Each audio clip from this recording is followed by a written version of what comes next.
चिराग पासवान आने वाले उपचुनाव में क्या करेंगे, अब यह सबसे बड़ा प्रश्न बन गया है। प्रश्न इसलिए क्योंकि जब इसके पहले विधान परिषद का चुनाव हुआ था तब चिराग पासवान ने तेजस्वी यादव का समर्थन किया था। और सवाल इसलिए उठ रहा है कि क्या अगर तेजस्वी यादव की पार्टी का नेता चुनाव लड़ता है तब उस विधानसभा क्षेत्र में चिराग पासवान क्या इस बार फिर से तेजस्वी यादव का समर्थन करेंगे। हालांकि राजनीतिक समीकरण बदल चुका है, लेकिन चिराग पासवान तेजस्वी यादव के लिए क्या समर्थन करेंगे, यह अब भी बड़ा सवाल है। अगर हम विधानसभा उपचुनाव की बात करें तो चिराग पासवान एक महत्वपूर्ण फैक्टर बन सकते हैं। और खास बात कि जब बोचहा का उपचुनाव हो रहा था तब चिराग पासवान कितने महत्वपूर्ण थे, इसका अंदाजा आप इसी बात से लगाइए कि भारतीय जनता पार्टी ने अपने मुजफ्फरपुर के सांसद को चिराग पासवान से बातचीत करने के लिए भेजा था।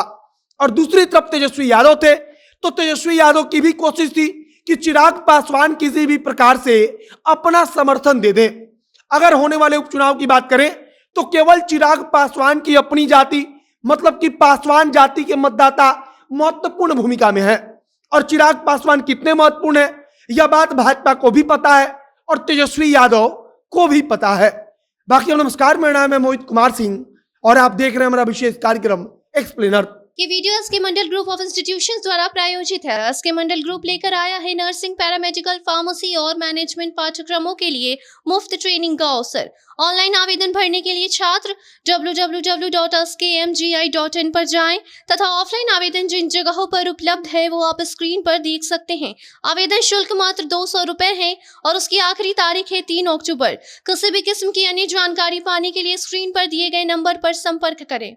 चिराग पासवान ने एक बात तो साफ कर दिया है कि जब तक उनके चाचा पशुपति पारस भारतीय जनता पार्टी के साथ रहेंगे तब तक भारतीय जनता पार्टी के साथ कोई समझौता चिराग पासवान नहीं करेंगे। अब आप समझिए कि पशुपति पारस अभी भी केंद्र में मंत्री हैं। बीच में खबर आई थी कि चिराग पासवान को केंद्र में मंत्री बनाया जाएगा, लेकिन उस खबर का क्या हुआ इसके बारे में कुछ आगे की जानकारी नहीं आई। मतलब कि चिराग पासवान सांसद थे, अभी भी सांसद है, मंत्री बनने को लेकर जो चर्चा हुई थी वो 1 से 2 दिन में ही खत्म हो गई। और पशुपति पारस जो केंद्र में मंत्री थे वो अभी भी मंत्री बने हुए हैं। और इस आधार पर चिराग पासवान कह रहे हैं कि जब तक पशुपति पारस भाजपा में रहेंगे हमारा कोई समझौता नहीं होगा।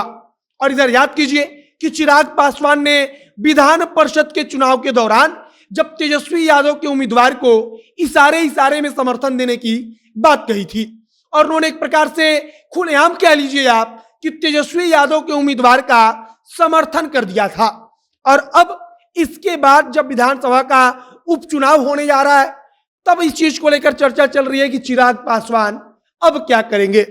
अब तो चूंकि राजनीतिक समीकरण बदल चुका है, लेकिन चिराग पासवान के लिए न भाजपा गठबंधन ठीक है न तेजस्वी यादव का गठबंधन ठीक है। और हम ऐसा इसलिए कह रहे हैं क्योंकि भाजपा के साथ पशुपति पारस है जिसके साथ चिराग पासवान कभी समझौता नहीं करेंगे।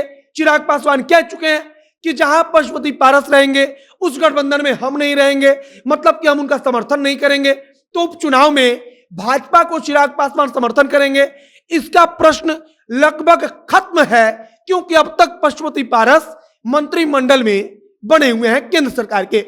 बाकी दूसरा सवाल कि नीतीश कुमार से चिराग पासवान की बनती नहीं है। नीतीश कुमार और चिराग पासवान के बीच 36 का आंकड़ा है। नीतीश कुमार समझते हैं कि चिराग पासवान के कारण उनकी पार्टी विधानसभा के चुनाव में इतनी बुरी तरीके से हार गई, मतलब कि तीसरे नंबर की पार्टी बन गई।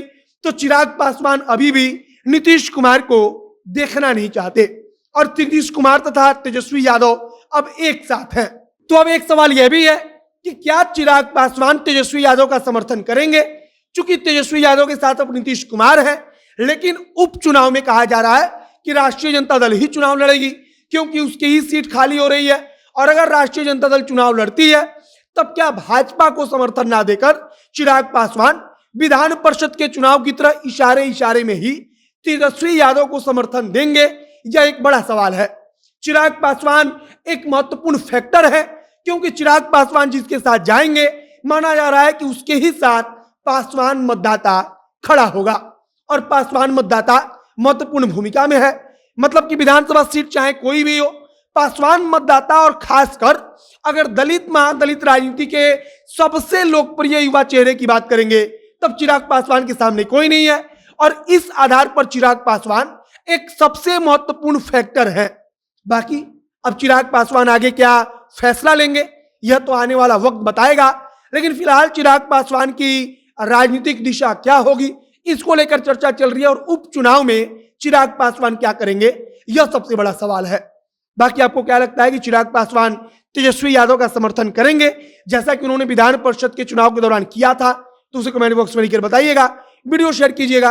आगे जो कुछ नई जानकारी आएगी हम जनता जंक्शन के माध्यम से आप तक पहुंचाते रहेंगे। आप जनता जंक्शन के साथ जुड़े रहिए। कैमरे पीछे विशाल खड़े हैं और मैं मोहित कुमार सिंह। बहुत बहुत धन्यवाद।